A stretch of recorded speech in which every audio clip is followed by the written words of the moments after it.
যে ট্রাম্পের জয়ের জন্য পুজো করেছিল ভারতীয়রা, ক্ষমতায় আসার পর থেকেই সেই ভারতীয়দের ওপর বেশ চড়াও মার্কিন প্রেসিডেন্ট ডোনাল্ড ট্রাম্প।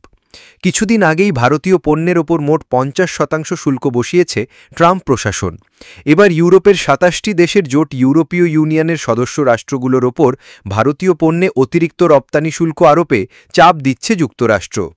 মার্কিন সংবাদ মাধ্যম অ্যাক্সিওস সূত্রে এ তথ্য জানা গেছে।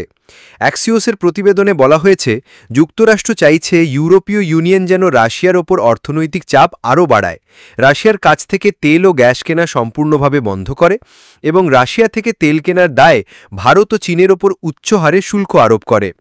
এছাড়া রাশিয়া ইউক্রেন যুদ্ধ ইস্যুতেও ইউরোপীয় ইউনিয়ন নেতাদের অবস্থান নিয়ে ক্রমেই অধৈর্য হয়ে উঠছে হোয়াইট হাউস।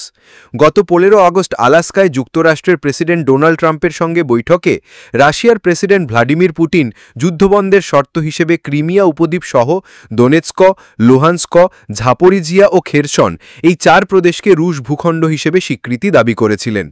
পুতিনের এই শর্তে রাজি আছেন ট্রাম্প, কিন্তু ইউরোপীয় ইউনিয়ন নেতারা এখনও এতে সম্মত হননি।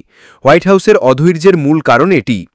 ট্রাম্প প্রশাসনের এক উচ্চপদস্থ কর্মকর্তা অ্যাক্সিওসকে বলেন, ইউরোপীয় ইউনিয়ন নেতারা চান এই অযৌক্তিক যুদ্ধ দীর্ঘায়িত হোক এবং সেই দীর্ঘযুদ্ধের ব্যয় বহন করুক যুক্তরাষ্ট্র।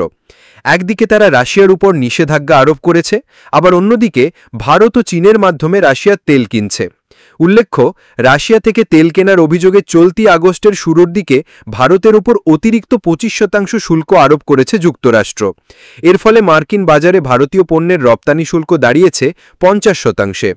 গত 27 আগস্ট থেকে কার্যকর হয়েছে এই বাড়তি শুল্ক। এই পরিস্থিতিতে নিজেদের অর্থনৈতিক স্বার্থ রক্ষায় ইউরোপে বিকল্প বাজার খুঁজছে ভারত।